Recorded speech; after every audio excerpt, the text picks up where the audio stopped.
Assalamualaikum warahmatullahi wabarakatuh. Bismillahirrahmanirrahim. Allahumma sholli wa sallim ala sayyidina Muhammadin wa ala alihi washabihi ajmain. Amma ba'du. Semoga semua di sini dimaafkan Allah Ta'ala. Karena ganggu wong top. Top cara pangeran, angger mukmin ya top. Begini ya, jadi saya tahu banyak foto-fotonya Mbah Mun ketika sama Ki As'ad. Bapak saya kandung juga pernah di sini ketika Muktamar 84, beberapa keluarga termasuk Ki Ahmad Siddiq karena beliau juga turunan Lasem. Yang jelas kenangan kita dengan Ki As'ad itu banyak, dari bapak, dari guru, kemudian beliau juga ngaji di Sidogiri. Saya juga dapat keluarga Sidogiri, banyaklah hal-hal. Tapi yang saya pastikan memaklumatkan diri sebagai Ma'had Ali itu entah keangkuhan, entah jujur, tidak tahu. Karena Ali itu maknanya kelas tinggi. Kelas tinggi itu bisa kelas tinggi ilmunya atau kelas tinggi ya macam-macam. Tapi saya beri contoh. Ini ya, Wahid kan masih kecil tak panggil Wahid saja. Ini tak beri contoh. Ini kitab Minhajut Thalibin. Ini saya belajar tak takriri sampai seperti ini. Ini bisa dilihatin. Hampir di semua kitab saya, kitab-kitab induk, entah itu fikih, entah ihya, entah hikam, itu pasti ada takrirannya. Karena tadi saya sudah komplain sama Pak Khairuddin, keputusan fikih udah ada khilaf itu gak keren kata saya itu. Karena bawaannya fikih itu khilaf. Saya beri contoh ya. Di sini fikihnya kan diajarkan kan Fathul Wahhab ya. Saya sedikit cerita tentang Fathul Wahhab. Dulu indukan kitab fikih itu namanya Al-Um, ya kan? Dikarang katanya, dikarang oleh Imam Syafi'i. Sebenarnya enggak dikarang, diimlakkan. Ini pakai bahasa Ma'had Ali, kelas tahqiq. Ya, kalau bahasa umum kan kitab dikarang Imam Syafi'i itu salah besar. Karena di situ masih ditulis Qala Imamunas Syafi'i. Yang benar itu Amla Alainas Syafi'i, diimlakkan oleh Imam Syafi'i, ditulis oleh beberapa muridnya. Yang paling masyhur kalau kitab itu Imam Muzani. Sebenarnya di situ ada Imam Buaiti, ada Imam Robi, tapi yang paling telaten itu Imam Muzani. Sehingga kitab itu dinisbatkan pada Imam Muzani. Di beberapa itu juga ada yang dengan tanda kutip ditinggalkan oleh Imam Muzani. Disebut Infiradul Muzani Anis Syafi'i. Kemudian setelah jadi Mukhtasarul Muzani, ini saya tambah menyiapkan materi loh, karena sebenarnya saya sudah minta Gus Azam hanya ngisi di pengajian umum karena sudah saya kapok ke sini. Kapoknya itu bukan karena mangkel, tapi nggak ada perkembangan. Nggak ada perkembangan. Jadi hafal Quran itu keharusan seorang faqih. Baru hafal 4 aja diceritakan. Memang ini ngawur sekali itu sebetulnya. Memang normalnya seorang faqih memang hafal Quran. Nggak boleh hanya berapa? 4. Gak meyakinkan. Nah, Mukhtasarul Muzani itu ada beberapa hal yang beliau beda dengan Imam Syafi'i. Kemudian disarai namanya kitab Nihayatul Matlab fi Dirayatil Madhab oleh Imam Haromain. Saya punya kitabnya dan tak pelajari. Oh, ini maklumat. Bukan niat sombong, ini niat cerita fakta. Nihayatul Matlab fi Dirayatil Madhab. Kemudian Imam Haromain punya murid alim alamah yang saat itu belum suka tasawuf. Namanya Imam Ghazali. Beliau akhirnya menulis Al-Basit, berhubung Ma'had Ali sinau Basit gak pati iso mergo kegeden digenti Al-Wasit. Al-Wasit ya ora pati disinau ini digenti apa? Al-Wajiz. Alhamdulillah kayaknya Pak Khairuddin juga gak punya. Punya kitab Wajiz? Wahid punya? Wahid Wajiz? Berapa halaman itu? Kitab Wajiz itu. Berapa halaman? Tebelnya aja kira-kira seberapa tebelnya? Ya tebelnya seberapa? Kalau nggak tahu isinya paling nggak tahu tebelnya. Harganya masih ingat ya? Kalau nggak tahu isinya tahu harganya ya? Cetakannya DKI apa? Ya, ingat dia, kalau uang ingat dia. Jadi bawaannya orang nggak bakat soleh itu kalau uang tuh ingat. Terus setelah itu diringkas lagi sekaligus ada kritik tertentu, komplain tertentu disebut al-muharrar. Jadi memang syaratnya fikih itu harus ada yang komplain karena nggak bisa final. Disebut apa? Al-muharrar. Al-muharrar itu ya sudah dinamain al-muharrar yang sudah diteliti oleh Imam Rafi'i. Ada yang komplain lagi ya setengah sarah tapi setengah komplain. Namanya Minhajut Thalibin. Minhajut Thalibin dikomplain lagi di era Syekh Zakaria Al-Ansori. Dari masdar dengan jamak mudzakkar salim diganti Manhajut Thullab. Ya maknanya sama, minhaj sama manhaj maknanya sama, Thalibin jamak mudzakkar salim, Thullab jamak taksir. Jadi asli ini yo cara Jawa mau akal-akalan tok. Minhajut Thalibin jadi Manhajut Thullab. Kemudian Manhajut Thullab itu dikarang sangat ringkas. Sehingga yang baca itu tidak paham. Mu'alifnya akhirnya dengar-dengar kalau anak-anak Matali itu tidak paham. Akhirnya terus Manhajut Thullab disarai sendiri oleh Syekh Zakaria Al-Ansori. Jadi Fathul Wahab. Loh, alhamdulillah ya masih banyak yang nggak paham. Padahal sudah sarah. Harusnya sarah kan gampang. Ya tidak paham itu bagus kan, kita ngaku tidak paham tawadhu. Daripada ngaku paham nggak paham, mendingan ngaku nggak paham kan. Kemungkinannya dua kalau ngaku nggak paham, mungkin tawadhu, mungkin betul adanya. Yang kedua lebih Nah, saya cerita sedikit tentang kenapa fikih itu harus ada dan selalu ada khilaf. Karena itu masalah furu'iyah, apa? Saya beri contoh, ini kitab Minhajut Thalibin dan saya punya catatannya banyak. Oh, sampai gini, sampai sarah-sarahnya punya. Terus catatannya ya banyak. Saya bangun tidur saja bisa, saking seringnya belajar. Dan saya alhamdulillah tidak punya masalah ingatan. Jadi kadang banyak guru punya masalah apa? Ingatan.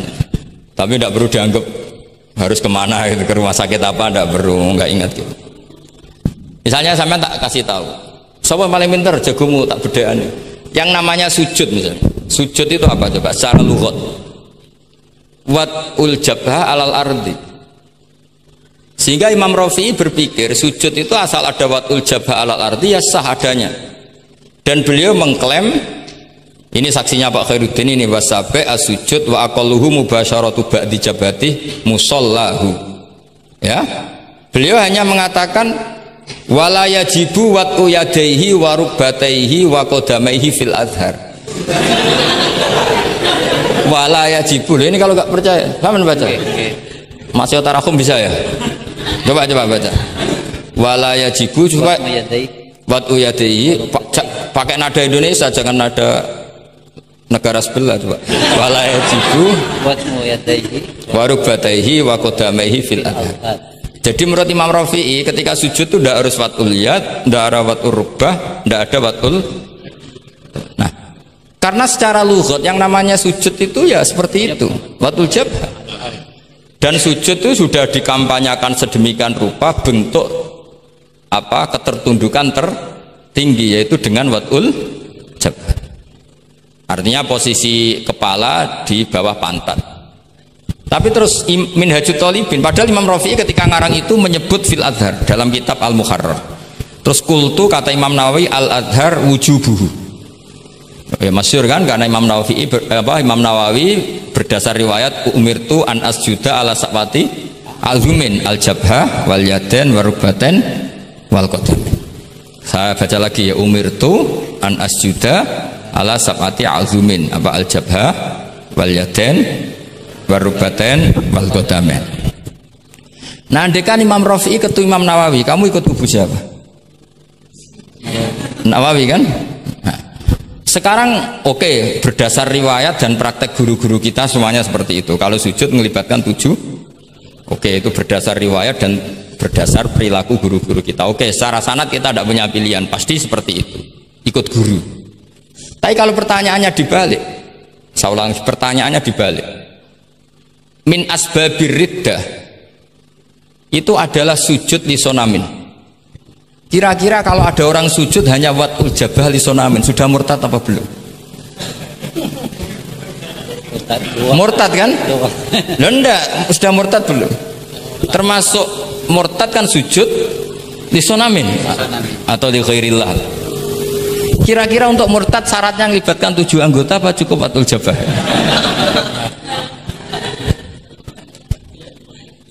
untuk sah menjadi murtad.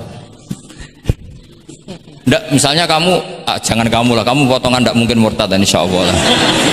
Misalnya ada orang murtad dengan cara murtad yang fi'li, contohnya apa? Kasujudin lisonamin. Murtad kan, ingatlah masih ada 3 kan, i'tiqadi, qauli, fi'li. Yang fi'li contohnya kasujudin lisonamin. Untuk menjadi sah murtad itu nunggu 7 anggota apa salawatul jabah? Enggak jawab aja, ngawur saja kak, biasanya aja, udah enggak usah. Kan biasanya ngawur terus nggak apa-apa, masih anak-anak aja. Hati-hati aja tetap ngawur apalagi. Nggak, menurut kamu sudah murtad belum?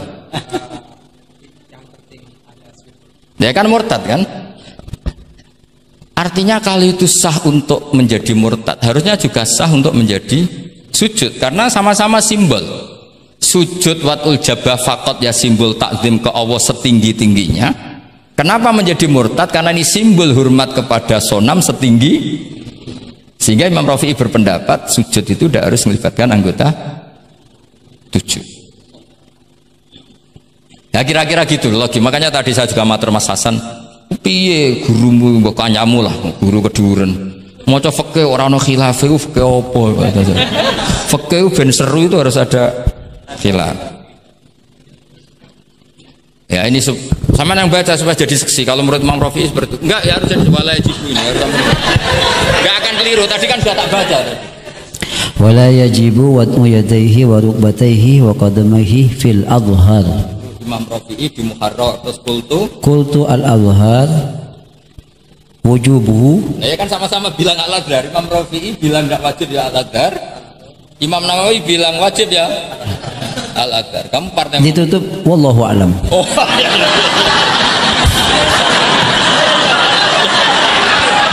Enggak ada Gus. Ada walam. Enggak, wallahu alam.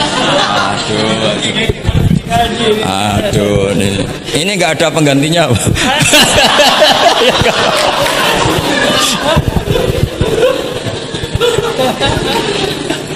Jadi fikih itu mau tidak mau harus khilaf karena sudut pandangnya seperti itu. Misalnya sopan itu baik. Misalnya saya di sini, kiai kamu saking sopannya itu dodok mulai sana itu bagus. Tapi nak kiaimu apa kepleset terus kue sopan, sedang kiaimu kesemper lagi dok. Sehingga kita sebagai kiai itu mikir sopan itu bagus. Tapi kalau berlebihan kan tidak efektif kan? Cong aku pengen jedeng tuntun, kayak kokono. Kalau sini tuh kan deprok terus melaku ke sini. Jadi makanya ya kita harus ngeritik juga, sopan berlebihan juga akhirnya ada efektif. Jong sedang kiaimu tiba mati kayak lagi dok kan. Nah, sekarang perempuan juga gitu. Mbak-mbak yang cantik tuh baik sopan apa baik tidak sopan? Baik tidak sopan. Karena kalau sopan sama Pak Wahid, ayo sopan, mesti eleng terus raiso turun. Tapi nak rasopan, seneng aku gaji ini Mahatali mau piro. Itu langsung lupa, dan itu bagus karena melupakan Nah, lo betul ini kan katanya tadi siapa yang hafal Quran? Ya nisa an-nabi lastunna ka ahadim minan nisa. Ini taqaitunna fala takhdu'na bil qaul fayatma alladzi fi qalbihi marad. Wahai orang-orang yang cantik, kalau ketemu lelaki itu jangan terlalu sopan. Fala takhdu'na bil qaul. Kalau ngomong jangan terlalu khudu, karena bawaannya lelaki yang fi qalbihi maradun, khudu itu dianggap mau. Saya tadi ada Mbak cantik sama Pak Khairuddin atau sama Pak Wahid sopan. Mohon kalau derek guru mawon, mesti pikirannya, oh maksudnya gelem tak wayo, mesti tidak. Padahal maksudnya derek itu menderek mata pelajaran. Tapi utek-utek begini itu kan. Yang fikol dia apa? Marot, contoh saja loh. Tapi bisa fakta. Itu mesti pikirannya itu kemana-mana. Mohon kalau derek Pak Fakid mawon, ngomong mau ngaju, nak sengaja kan rati pikir. Sehingga unik, khusus perempuan yang cantik itu sopan itu tidak baik. Di dalam komunitas lelaki yang fikol bihi, karena pikirannya mesti. Padahal Mbak tadi bilang gitu, maksudnya anut Pak Wahid, ikut mata pelajarannya. Tapi pikirannya sampean kan bisa enggak gitu. Fala takhdu'na bil qauli fayatma alladzi, itu hebatnya Quran. Jadi psikologi lelaki juga dibicarakan. Bawaannya lelaki kalau ketemu perempuan cantik kok sopan, kok memberi harapan. Iku terus golek dukun mahabbah ngono. Kayak apa pintere Quran? Lah ini sayangnya yang hafal baru 4. Padahal saya satu mobil saja tadi hafal berapa Gus? Pakai satu mobil. Karena pondok saya memang pondok tahfidz. Jadi yang derekno saya banyak yang hafid. Jadi satu kelas kalah dengan satu mobil. Supir saya hafal Quran, penderek saya hafal Quran, yang bawakan tas ya. Oh, kalah jauh itu sudah. Yang satu kiai tidak hafal Quran. Iya, memang pondok saya pondok tahfidz karena memang pondok tahfidz. Jadi seperti itulah. Masa kamu menyarankan orang tidak sopan? Tidak mungkin kan. Masa kita ngajari santri-santri gak sopan? Tidak mungkin. Tapi kalau kamu ajari sopan, khusus yang cantik, ketemu lelaki yang seperti itu, akibatnya fayatma alladzi fi qalbihi marad. Makanya di sarah-sarah atau di tafsir-tafsir sampai ada penjelasan wa yusannu lil marati takhlidu sautiha. Perempuan disunatkan menebalkan suaranya untuk menghilangkan rasa apa? Syahwat lelaki tadi. Terus paling enggak misalnya enggak mau nebalkan ya judes. Misalnya ketemu Pak Wahid, Mbak apa ning ndi? Gak urusanmu. Oh, itu mesti langsung lali. Nah, tapi nak jawab badhe napa ngersakno napa nggih kula tak derekno jenengan riyen. Wah, bahaya ya. Padahal maksudnya derekno iku ya mata pelajaran, ndak ada hubungannya dengan mau dinikah. Tetap muni naudzubillah lah kalau itu. Nah, itu fikih. Jadi fikih itu menginduk ke usul fikih. Tapi usul fikih sendiri itu kalau ndak ngerti fikih jadi itu jadi liar. Karena khayalnya lebih tinggi. Makanya banyak orang yang pengagum usul fikih itu jadi liberal karena terus terlalu banyak khayal. Maka pondok-pondok itu harus ada fikih dan ada usul. Saya beri contoh liar itu begini misalnya. Maqasidus syariah itu kan bisa subjektif. Sehingga Imam Syafi'i itu yang kritik man istahsana faqad syarra'a. Orang yang sering berpikir istihsan faqad syarra'a, maka dia mau berpikir apa bikin syariat tandingan. Misalnya gini, saya ini kiai yang suka tirakat. Karena dulu misalnya mondoknya itu suka tirakat. Terus santrinya diwajibkan puasa setahun atau diwajibkan nggak boleh makan nasi. Itu bikin syariat tandingan. Karena apa? Tahrimu malam yahrum, mengharamkan sesuatu yang tidak haram, atau mewajibkan ijabu malam yajib. Itu termasuk kriminal cara Sulam Taufik. Loh iya, bahkan Sulam Taufik mengebabkan itu di bab riddah. Saya ini sudah tak toleransi, temu tak tulis minal kabair. Kalau di Sulam Taufik dimasukkan bab riddah karena ijabu malam yajib berarti bikin syariat. Atau tahrimu malam yahrum juga artinya bikin. Nggak tahu guru di sini biasanya tahrimu malam yakrum apa tahrimu malam yuharram. Umumnya bacanya apa? Bisa dua. Ya rada maju berarti sermayan. Nah, tapi kamu tidak bisa menyalahkan kiai-kiai yang mengharuskan muridnya tirakat karena itu cara untuk kasrus syahwah misalnya, untuk memecah syahwat. Tapi tetap saja nggak boleh mewajibkan karena nanti ada syariat tandingan. Nggak boleh. Syariat ini sudah sempurna, nggak boleh ada syariat baru. Yaitu disebut ijabu malam yajib atau tahrimu malam yakhrum. Maka kata Mbah Mun, resikonya jadi kiai ngalim. Mbah Mun sering guyon gitu. Aku kiai ngalim jadi ribet. Apa ngaramno rokok sing darani halal yo akeh. Di halalno cah cilik-cilik rokok. Jadi kiai itu kan lebih tunduk ke konstitusi ilmu. Ribet. Misalnya begini, sampean tak bedheki. Assalamualaikum ketika salam itu yang wajib salam pertama apa salam kedua? Pertama. Itu wajib niat mufaroqah apa niat menghabisi sholat atau mengakhiri sholat apa enggak perlu niat? Nah, mesti ulama berdebat. Karena ketika Allahu Akbar bisa Allahu Akbar demo, bisa Allahu Akbar niat sholat. Maka untuk membedakan, lo kan bisa aja kan? Demo itu udah harus berontak enggak? Misalnya kamu ngerti perempuan yang kamu cintai, ternyata omongan mbek Pak Guru Khairuddin kan Allahu Akbar, guru kok ngono kan gitu kan. Nah, untuk membedakan itu kalau untuk sholat atau untuk takjub diharuskan niat Allahu Akbar. Nah, sekarang salam harusnya juga ada pikiran begitu. Ini salam karena ketemu orang apa salam karena keluar dari sholat. Makanya selalu ada ulama yang berpendapat wajib niatul khurud minas sholat. Karena logikanya kalau Allahu Akbar wajib niat sholat untuk membedakan Allahu Akbar yang wiridan, Allahu Akbar yang takjub, Allahu Akbar yang demo, untuk membedakan itu semua niat. Salam juga gitu, salam mubalek, salam kenalan, salam apa, harusnya pembedanya adalah niatul khurud minas sholat. Makanya saya tadi itu komplain sama Pak Khurudin, itu Fathul Masail Fikih kok tidak ada khilafnya, hebat betul orang itu, kata saya itu. Itu yang putri tadi. Oh, yang putri itu. Nah, jadi apa? Kaidah-kaidah seperti itu nggak bisa dihindari, khilaf-khilaf seperti itu nggak bisa dihindari. Ini saya baca ya, misalnya contoh-contoh yang itu mulai apa? Mulai salam ya. Jadi pilihan-pilihan itu, misalnya di salam anha anha, terus asani asyar assalam wa aqalu assalamualaikum wal aso jawa qultu al aso al mansur wa annahu la tajibu niyatul khurud. Jadi ada yang bilang tidak wajib, mesti artinya ada yang bilang wajib. Karena jadi nggak ada pilihan. Setelah ada pembanding itu tidak ada. Sekarang begini lagi. Ini yang ulama kadang-kadang ya nyuwun sewu, andekan kita ulama itu kadang ra cocok, tapi cocok ra cocok ya harus didengar, ini ngaji. Ulama fikih kadang ya sembrono, tapi kok muni ngono kualat aku.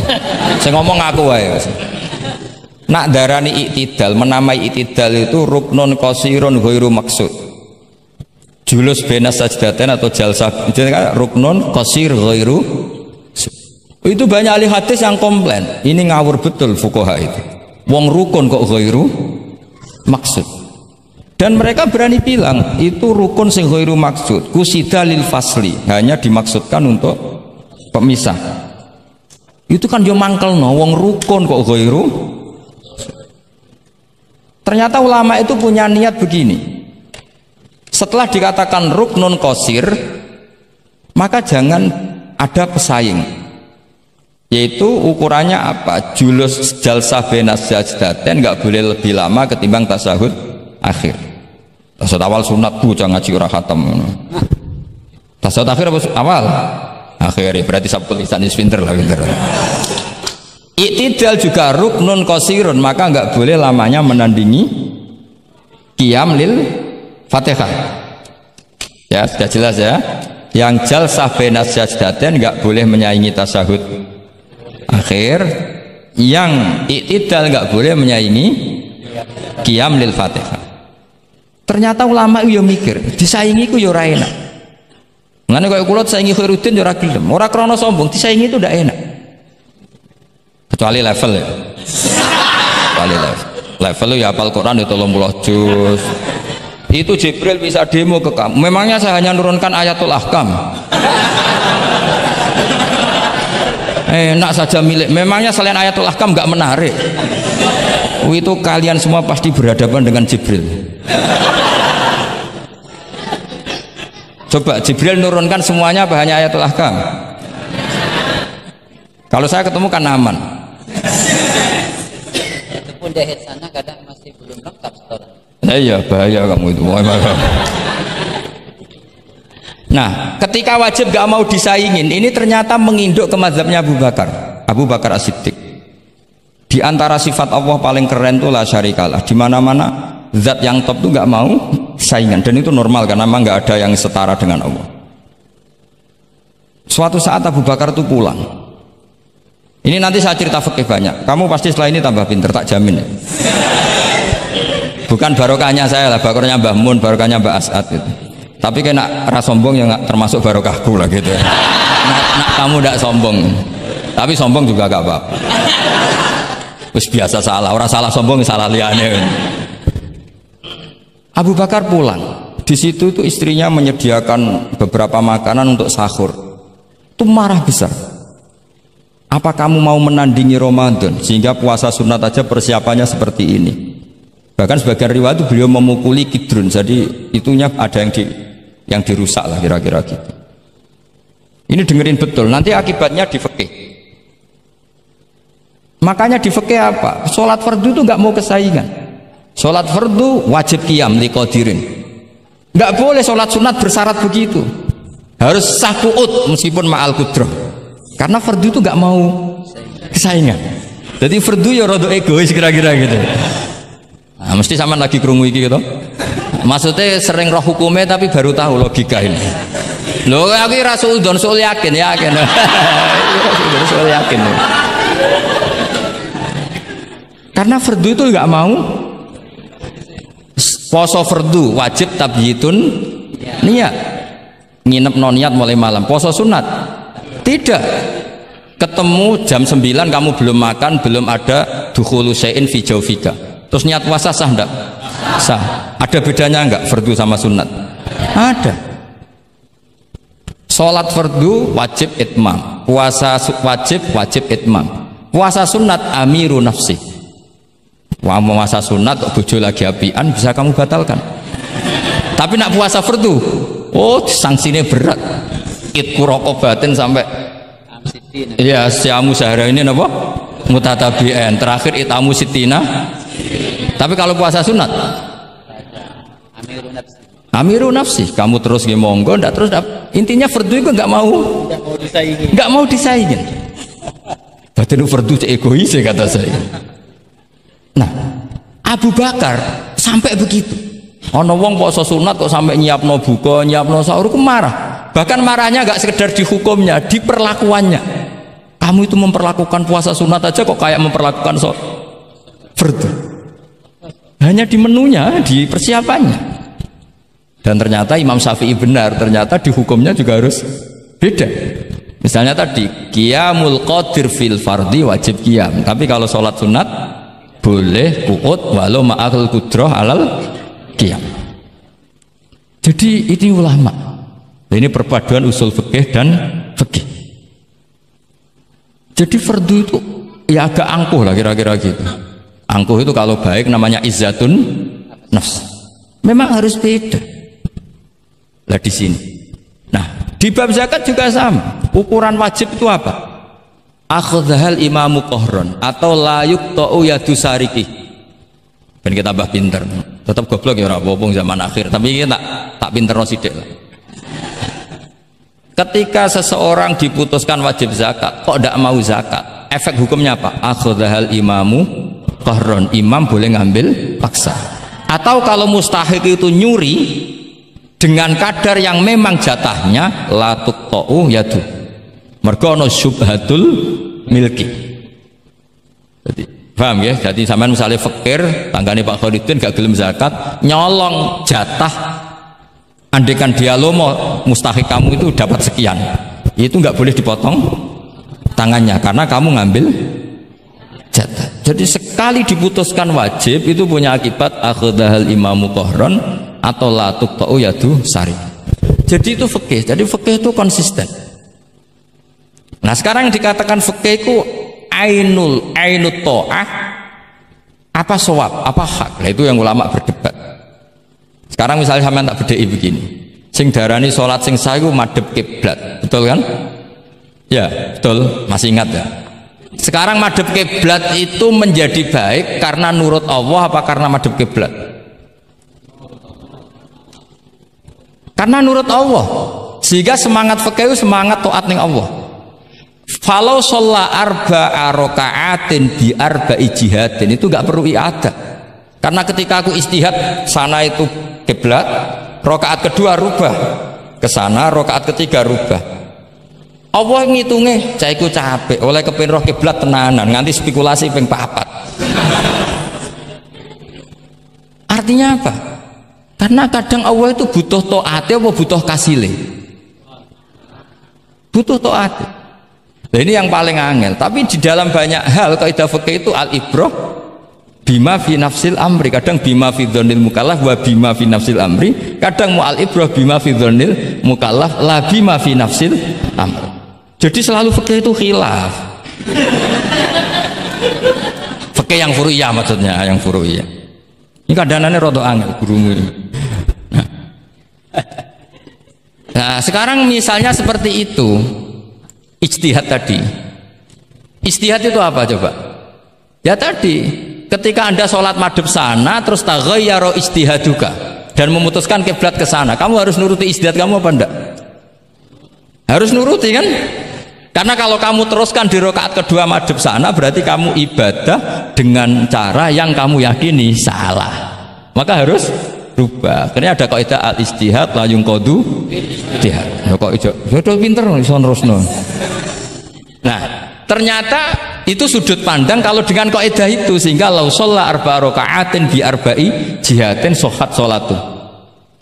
Tapi kalau dibalik al ibrah fil ibadah itu bima fi dzanil mukallaf wa bima fi nafsil amr. Nah kalau anda kan sudut pandangnya pakai kaidah itu, berarti kan pasti ada 3 jihad yang salah.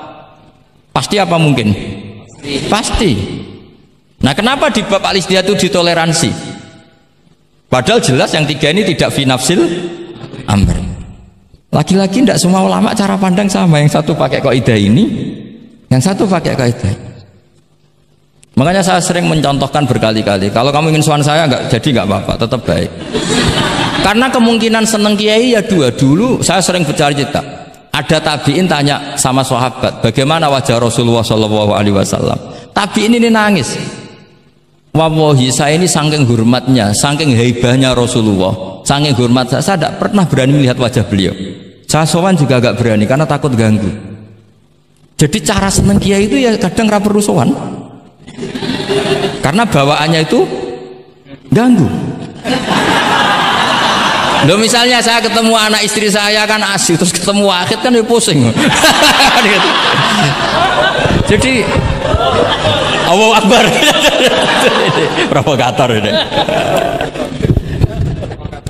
Jadi justru saking takzimnya Rasulullah, pilihannya itu tidak sowan karena takut ganggu Rasul. Ada sahabat yang pilihannya sowan. Wong jenenge seneng ya sowan. Tapi kalau dibalik, jenenge seneng ya aja ganggu, ayo milih ndi. Ini dua mazhab yang sama-sama kuat. Jenenge seneng ya sowan, jenenge seneng ya aja ganggu. Ayo milih mana kamu? Ada 2 pendapat. Kenapa Anda begitu yakin dengan satu pendapat? Di Furu'iyah, saya ulang lagi di Furu'iyah. Ya, bukan yang maklumat itu. Jadi tidak gampang. Sholat pakai pakaian resmi begini itu bagus, pakai jubah, kamis atau pakai hem, pakai sarung itu bagus. Tapi andaikan Nabi selalu sholat demikian, itu bahaya. Saya ulang lagi, bahaya bagi syariat ini. Ini saya niat ngajarin gurunya, bukan anak-anak. Suatu saat Jabir bin Abdillah, kalau kamu baca lihat di bab sholat di Bukhari atau di Kitabul Ilmi, ilmu fi sholat maksudnya. Itu Jabir bin Abdillah itu pernah datang ke masjid pakai gamis, pakai baju resmi, imamahnya dicopok, kamisnya dicopok, semua dicopot, terus sholat hanya pakai sarung tok, izarin wahid, terus akidan torofaihi ala atikihi. Ini kayak orang kuno, sarung satu di talen, akidan torofaihi ala atiki, terus sholat dia. Geger sahabat tabiin, kan ini era tabiin, geger tabiin. Unzur ila sahibi Rasulullah, lihat tuh sahabatnya Nabi. Sholat kok model kayak gitu. Ketika Pak Khairuddin sudah sholat dengan segala penampilan, jubahan, terus pakai imamah, dehem dari belakang, orang minggir semua, sudah top lah pokoknya, sudah top pokoknya. Ini sahabatnya Nabi. Terus ketika sahabat mulai, dan nyun sewu, beliau ngendikannya agak kasar. Saya melakukan ini, saya mencek nanti di Bukhari. Kalau ada Bukhari juz 1 ambilkan, nanti bacakan. Apa cukup nanti tanya gurunya? Tanya saja nanti ya. Kalau 5 menit menemukan berarti dia sudah paham. Kalau ngasih waktu 1 hari masih cari-cari berarti. Ukurannya gampang. Kalau saya setengah menit langsung ketemu. Nanti ya cukup gurunya ya, nanti kasihkan. Kalau bilang besok berarti belum tahu. Tapi kalau 5 menit kok ketemu ya sudah lumayan. Kata Jabir bin Abdillah, saya melakukan ini liyaroni al-ahmak misluk. Keras sekali. Saya melakukan ini supaya orang ahmak kayak kamu itu tahu. Ahmak itu terjemahnya nggak usah diterjemah. Ya pelai jahil atau teman akrabnya apa? Jahil yang agak kebablasan itu namanya apa? Ahmak. Jahil yang ya sudah seperti itu. Ternyata itu berkahnya Masya Allah sampai sekarang. Beliau terus ngendikan, ra'aitu Rasulullah sallallahu alaihi wasallam yusolli hakadha akidan tarafai izari ala atiki. Andai kan itu nggak pernah dilakukan seorang sahabat yang bersaksi Rasulullah pernah melakukan itu, maka kita akan menganggap sholat jubahan resmi seperti itu menjadi syarat sah. Pakai hem seperti ini resmi menjadi syarat sah. Barokahnya itu diketahui, oh yang paling pokok itu satrul aurah, yaitu mabena surah warubah. Jadi tidak konsisten itu kadang penting untuk menjaga varian hukum. Loh, Nabi itu nggak pernah terawih. Andai kan Nabi terawih terus, maka akan dikira terawih itu wajib. Nah barokahnya nggak pernah terawih, itu kamu bisa nggak terawih kan gitu. Maksudnya ya boleh nggak terawih kan? Ya, kalau nanti pengurus mewajibkan, carikan takbir sulam taufik ijabu malam. Sama salah besar itu. Nggak, ini cerita ilmu, nggak cerita perilaku, nggak. Ini cerita ilmu, nggak cerita apa? Perilaku. Jelas kan? Jadi kadang seperti itu penting. Contoh lagi, dan ini sering saya utarakan. Ketika Nabi Fathu Mekah, tofa ashabu jami'an, itu musyatan. Semua ketika tawaf itu jalan kaki. Tapi Nabi ku unik, tofa Rasulullah wahdah rokiban. Nabi tawaf itu pakai kendaraan unta. Yang lainnya musyatan, semuanya masin, jalan kaki. Tapi Nabi malah tofa rokiban. Padahal jelas kaidahnya al ajru bi qadrit tab. Tapi andai kan Nabi kok tofa masyian, maka kita tidak tahu caranya tawaf, tidak tahu hukumnya, atau paling enggak nganggep bahwa syarat sahnya tawaf harus jalan. Tapi barokahnya Nabi tofa rokiban, akhirnya ada hukum. Ternyata syarat sahnya tawaf tidak harus jalan, tapi boleh berkendara. Akhirnya kita tahu orang sepuh sedikit sholat apa tawaf pakai kursi roda, pakai macam-macam. Jadi semuanya itu berkah, perbedaan itu berkah. Tapi yang baca harus orang alim. Kalau orang yang fikal bi marot ya, piye Nabi karep wong ya kon mlaku dene enak-enakan numpak. Ya ribet nek kena wong sing fikal bi marodun fazatahum wa marad. Jadi ribet ini ustadz satu ini ribet. Termasuk subuh kesiangan. Ya subuh kesiangan ini contohnya kok kayak perilakunya. Ini Kiai Hasan contohnya kayak perilakunya. Sholat itu ada waktunya. Sekali waktunya habis, normalnya sudah tidak wajib, ya enggak? Kamu mau sekolah, selesainya jam 12, kamu bangun setengah 1, harus sekolah pada usah? Karena momen sekali kelewat kan nggak bisa diulang kan? Normalnya sholat qadha itu tidak wajib, normalnya, karena momen waktunya sudah habis. Dan qadha normalnya juga nyuwun sewu haram normalnya. Tapi berhubung Pak sering qadha terus bilang nggak haram kan?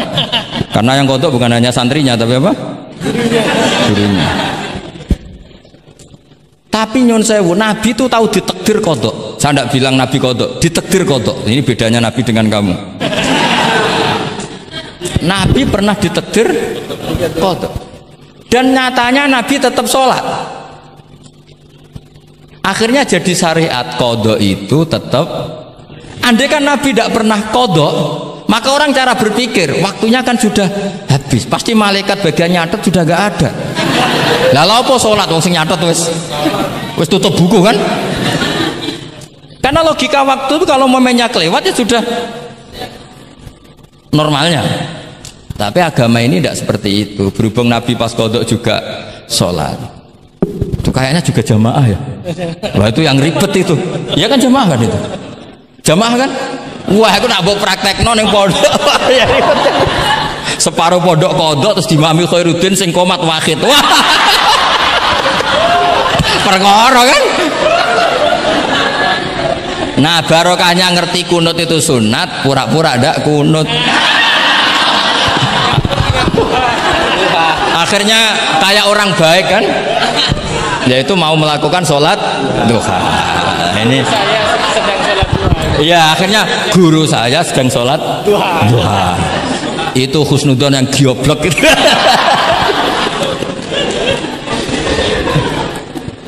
Jadi lah itulah yang jadi analisis usul fikih. Jadi semuanya itu ada analisisnya. Saya ulang lagi, semuanya itu ada. Yang jelas tuh diantara pantangan Islam tuh ijabu malam yajib dan tahrimu malam yahrum. Karena manis tahsana faqad syarra'a. Dan Allah itu nggak suka ada syariat tandingan, itu nggak suka. Karena bahaya kalau semua orang istihsan, bahaya. Saya pernah ini cerita nyata. Ada pengurus yayasan yatim piatu yang sehat, saya ulang lagi yang sehat. Sehat yayasannya, sehat apa keuangannya, sehat perilakunya. Datang ke saya minta doa, minta nasihat. Normalnya kan saya puji, tapi saya dingin saja. Saya bilang yayasan yatim piatu itu bagus, tapi lebih bagus lagi kalau dibiarkan. Karena anak-anak yatim ini kan milik keluarga. Setelah bapaknya mati, biasanya mbahnya ngerawat, Pak D, Pak Leknya ngerawat. Nah, dengan kamu ambil ke yayasan itu, dia tercerabut dari keluarga. Satu, Anda jangan merasa perilaku Anda atau solusi Anda atau amal Anda lebih baik. Bisa saja kalau di keluarga lebih. Tak beri contoh, anak yatim di kampung saya ini gendut-gendut karena dulu Pak D, Pak Leknya, mbahnya tidak pati sayang, barokah yatim sayangnya berlipat. Terus kedua, barokahnya di rumah makannya bebas. Kalau di yayasan kan harus pakai jam. Mana seneng cah cilik makan di jam. Jadi biar ya, nah ini lagi-lagi khilaf. Yang setuju yayasan yatim, yang sehat loh, kalau yang nggak sehat memang kita tidak cocok. Yang sehat, bayangkan yang sehat, itu saja ada masalah. Karena tadi anak ini kan bagus, makanya Mbah Mun pernah dawuh, ya yayasan yatim piatu itu ya apik, tapi gak oleh bocah tercerabut sangka keluarga. Nah ini kalau kita mentasrek terus semua anak diambil terus gak tahu Pak D-nya siapa, mbahnya. Meskipun ditulis, tapi kan nggak semudah itu. Ingat kalau hanya sekedar di catatan dokumen kan. Tapi kalau dibiarkan di keluarga, ngundang Pak D, Pak Le, Mbah dan sebagainya. Jadi nggak bisa misalnya kamu bahas masalah gimana hukumnya mendirikan yayasan yatim piatu. Terus kamu bilang sunat mutlak, nggak bisa. Karena di sini ada unsur tadi. Kak sampean mondok ini sunat apa enggak? Pak mondok, ya bisa wajib, bisa sunat, bisa haram. Karena yang haram misalnya gini, kamu di kampung kamu itu andalan, tidak ada orang baik kayak kamu, tidak ada yang bisa ngaji kecuali kamu. Enak-enakan mulang neng pondok, mergo keren timbang mulang neng kampung, mau wong telu. Makanya Mbah Mun kalau guyon sama saya masih ingat betul lagi. Jadi kiai yo latihan, aku tahu keliru kata Mbah. Tak pikir keliru apa? Anak perainan ditanya Mbah Mun, "Cung perainan kok neng pondok?" Mbah Mun sempat kusnudon kayu cah sregep, wong perainan kok ndak pulang. Ternyata, lu perainan kok neng pondok, Cung, kok sregep temen. Mboten Mbah, nate ngomah kan ngarit. Ternyata. Jadi husnudzon itu kadang gitu. Semenjak itu Mbah Mun kalau ada perainan, Cung, mulai Cung ben kenal wong tuamu. Jadi malah dibalik. Iya kan kalau kelamaan ke pondok kan nggak roh asal usul orang tua, sehingga tidak punya empati, tidak punya kasihan kan. Orang tuanya berjibaku ngarit apalah kerja apa. Nah ya artinya terus kamu tidak bisa semua santri yang perenan tidak pulang berarti santri baik. Sebetulnya tidak mesti juga. Santri takut ngarit kan gitu. Ini namanya sudut pandang gitu. Jadi masalah-masalah furu'iyah itu tidak bisa tidak seperti itu.